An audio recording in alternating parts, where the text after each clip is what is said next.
Oke, Assalamualaikum warahmatullahi wabarakatuh. Alhamdulillahirrabbilalamin. Semoga semuanya sehat selalu dan tentunya masih semangat walaupun masih belajar di rumah. Insya Allah kita doakan aja agar pandemi ini segera berakhir dan kita bisa masuk kembali beraktivitas seperti biasa. Oke.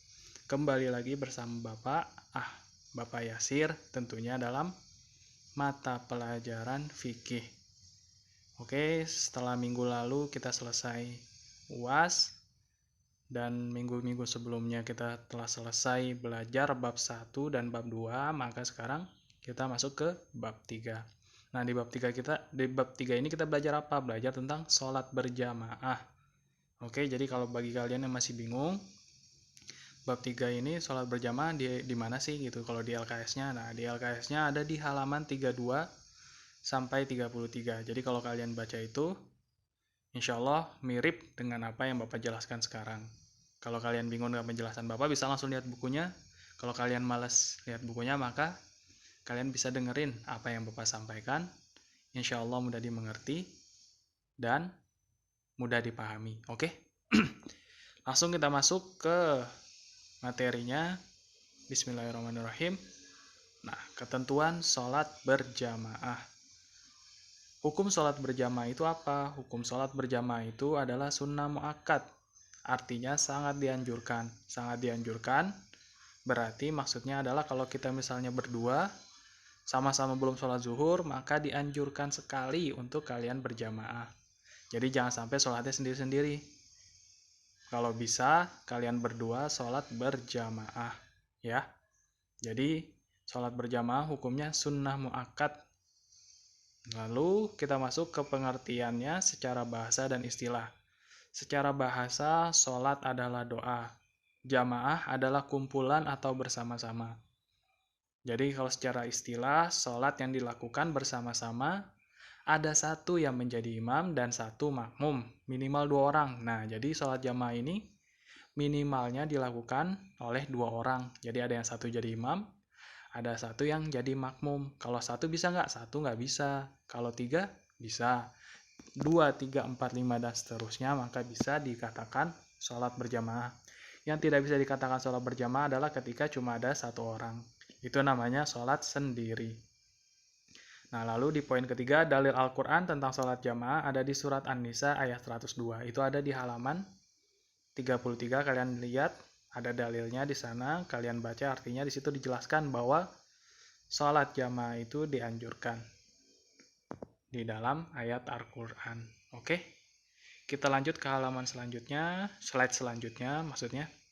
Nah, keutamaan sholat berjamaah. Apa sih keutamaan sholat berjamaah itu? Nah, ada keutamaan sholat berjamaah yang terkandung di dalam hadis gitu. Jadi di hadis itu dijelaskan nih mengenai keutamaan sholat berjamaah. Nah, hadisnya berbunyi kayak gini. Sholatul jama'ati afdalu min sholatil fadzi bisab'in wa isyrina darajah. Yang artinya sholat jamaah lebih utama daripada sholat sendirian dengan 27 derajat. Nah, hadis riwayat Bukhari dan Muslim. Jadi hadis ini udah sahih ya. Sudah diyakini kebenarannya langsung dari Nabi Muhammad. Nah, maksudnya 27 derajat apa Pak? Nah, maksudnya itu kita bisa umpamakan 27 derajat dengan 27 pahala. Jadi kalau sholat sendiri hanya dapat 1. Nah, kalau sholat jamaah kalian dapat 27 pahala. Tentunya lebih banyak 27 pahala kan? Jadi maka itu perbandingan juga jauh banget, 1:27. Tentunya kalian harusnya lebih memilih untuk sholat berjamaah, lebih semangat lagi karena pahalanya lebih banyak. Coba kalau kalian bayangin, sholat fardu kan ada 5. Kalau kalian 5-5-nya sholat berjamaah, maka 27 dikali 5 berapa? 135 derajat. Jadi kalian dapat 135 pahala. Oke? Jadi jangan lupa untuk diusahakan untuk sholat berjamaah karena pahalanya besar dan keutamaannya juga besar. Oke? Nah, kita masuk ke slide selanjutnya. Syarat sholat berjamaah. Nah, apa sih syarat sholat berjamaah? Jadi di bukunya itu ada 3 syarat. Nah, di sini juga Bapak masukin 3. Gampang banget syarat sholat berjamaah. Yang pertama ada imam dan makmum. Pasti dong. Kalau nggak ada imam dan makmum, kalau nggak ada salah satu di antara dua ini, berarti namanya sholat sendiri, bukan sholat berjamaah. Nah, yang kedua, sholatnya dilakukan dalam satu tempat.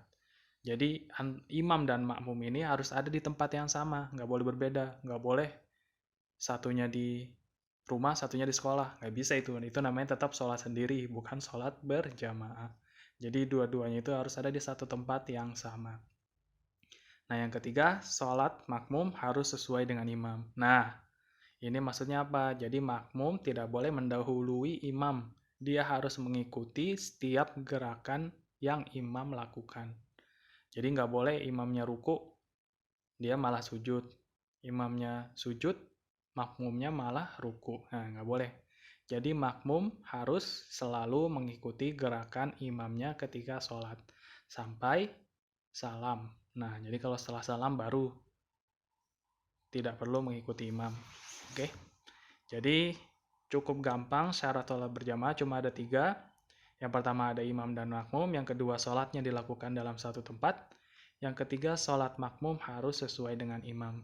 Tentunya ini mudah dipahami ya, dan nggak sulit-sulit amat untuk dipahami oleh kalian ya. Nah jadi kita masuk ke slide selanjutnya. Oke, jadi cukup sekian pelajaran hari ini, sedikit, dan insya Allah mudah kalian pahami. Jadi dari Bapak ucapkan terima kasih karena kalau kalian sudah mendengarkan apa yang Bapak jelaskan. Semoga bermanfaat buat kalian semua. Dan sama-sama kita doakan agar tentunya kita bisa bertemu kembali di sekolah. Oke? Wassalamualaikum warahmatullahi wabarakatuh.